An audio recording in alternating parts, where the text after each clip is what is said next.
नमस्कार, DV live Chhattisgarh में आपका स्वागत है। छत्तीसगढ़ की तमाम बड़ी खबरों के साथ मैं हूं सिमरन कौर।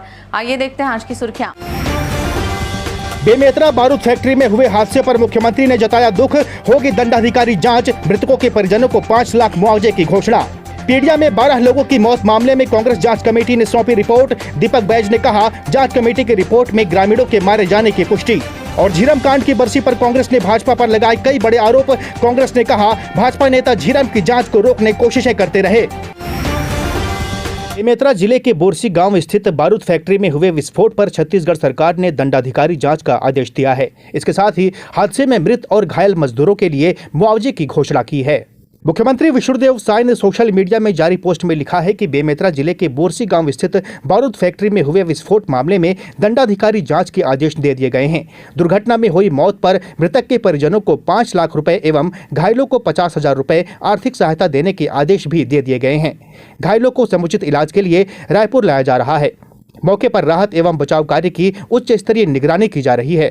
छत्तीसगढ़ विधानसभा के अध्यक्ष डॉक्टर रमन सिंह ने भी ट्वीट कर हादसे के प्रति संवेदना जताई है। उन्होंने लिखा कि बेमेतरा के ग्राम पिरदा स्थित बारूद फैक्ट्री में ब्लास्ट की दुखद घटना का समाचार मिला।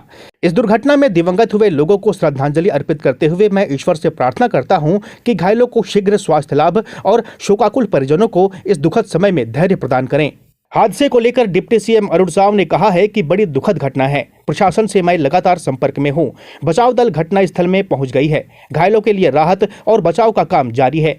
बड़ी दुर्घटना बारूद फैक्ट्री में घटी है। लोगों को तुरंत राहत पहुंचाने के लिए हर संभव प्रयास किए जा रहे हैं।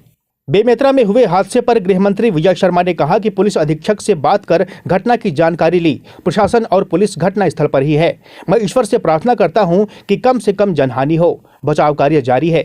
बचाव कार्य होने के बाद ही स्थिति स्पष्ट होगी। कोई विस्फोटक पदार्थ निर्माण करने वाली कंपनी है जिसमें विस्फोट हुआ है। बिरला थाना के अंतर्गत पिरदा और गांव है। तो अभी कुछ स्थिति स्पष्ट नहीं है और जांच चल रही है। एसपी वहां पर मौके पर खड़े हैं और बात भी हुई है उनसे।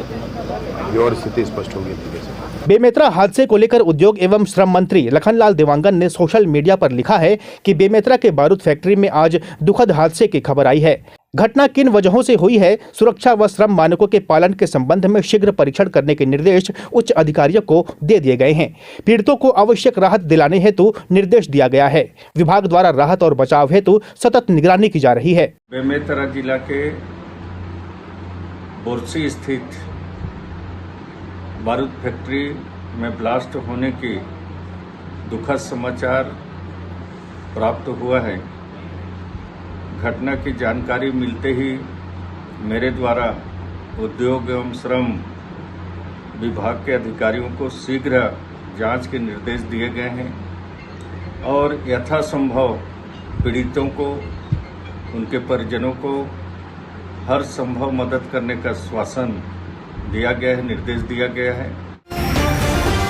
कांग्रेस मुख्यालय राजीव भवन में प्रदेश कांग्रेस अध्यक्ष दीपक बैज ने कहा कि पीडिया में 12 लोगों की मौत मामले में कांग्रेस जांच कमेटी के सदस्यों ने रिपोर्ट सौंप दी है, जिसमें ग्रामीणों के मारे जाने की पुष्टि होती है। पीडिया के जंगल में कई नक्सली मारे गए थे, जिस पर कांग्रेस ने जांच कमेटी का गठन किया था। उस जांच कमेटी ने रिपोर्ट सौंप दी है, जिसे लेकर पीसीसी अध्यक्ष दीपक बैज ने कहा कि पीडिया की घटना में 12 नक्सलियों के मरने की बात कही गई थी, लेकिन वहां के ग्रामीणों ने इसे फर्जी बताया था। 8 सदस्यीय हमारी जांच कमेटी के सदस्यों ने रिपोर्ट सौंपी है, जिसमें ग्रामीणों के मारे जाने की पुष्टि होती है। पीडिया मुठभेड़ में ग्रामीणों का दावा कि सभी मारे गए लोग नक्सली नहीं थे। कांग्रेस जांच दल ने भी गांव वालों से वस्तुस्थिति पूछा। मुठभेड़ की हाई कोर्ट की सिटिंग जज से निगरानी में जांच हो और साथ ही आदिवासियों के जान माल की कीमत पर कोई भी कार्रवाई या समझौता कांग्रेस को मंजूर नहीं है। बीजापुर के पीडिया में विगत दिनों सुरक्षा बलों और नक्सलियों के बीच मुठभेड़ की खबर सामने आई थी। 10 मई 2023 को हुई इस मुठभेड़ में 12 लोगों की मौत हुई थी। दीपक बैज ने कहा कि सरकार से हमारी मांग है कि इस पर जांच कमेटी बैठना चाहिए। कांग्रेस पार्टी ने जो आरोप लगाए थे वो सत्य साबित होता है। तेंदुपत्ता तोड़ने गए आदिवासी ग्रामीणों को नक्सली बताकर मारा गया है। हमारी जांच टीमों को गांव में जाने से रोका गया। कांग्रेस पार्टी मांग करती है कि कोर्ट की निगरानी में जांच कमेटी का गठन किया जाना चाहिए। कमेटी इस घटना की जानकारी लेने के लिए, हकीकत की जानने के लिए माननीय संतराम नेताम जी के नेतृत्व में 8 सदस्यीय जांच दल का गठन किया और हमारी जांच दल उक्त घटना स्थल पर गई। 16 तारीख को जब हमारी जांच दल उक्त घटना स्थल पर पहुंचने के लिए, शासन ने उन्हें कई बार रोकने का प्रयास किया ताकि वो घटना स्थल तक न पहुंच सके, ग्रामीणों तक न पहुंच सके और हकीकत सामने न आ सके। इसके लिए सरकार ने हमारे जांच दलों को कई बार कई जगहों पर रोकने का प्रयास किया। झीरम घाटी कांड की बरसी पर कांग्रेस ने भाजपा पर कई बड़े आरोप लगाए हैं। कांग्रेस संचार विभाग प्रमुख सुशील आनंद शुक्ला ने कहा कि भाजपा बताए एसआईटी को एनआईए ने फाइल क्यों नहीं दिया, धर्मलाल कौशिक न्यायिक आयोग पर स्टे क्यों लाए। कांग्रेस संचार विभाग प्रमुख सुशील आनंद शुक्ला ने कहा कि भाजपा डरती है झीरम का सच सामने आ जाएगा तो वह बेनकाब हो जाएगी। डॉक्टर रमन सिंह से बड़ा क्रूर शासक आजाद भारत में आज तक नहीं हुआ। एक साथ विपक्ष के 32 नेताओं की हत्या हो गई और तत्कालीन सरकार सच सामने आने से रोकने में पूरी ताकत लगा रखी थी। भाजपा के बड़े नेता झीरम की जांच को रोकने लगातार कोशिशें करते रहे।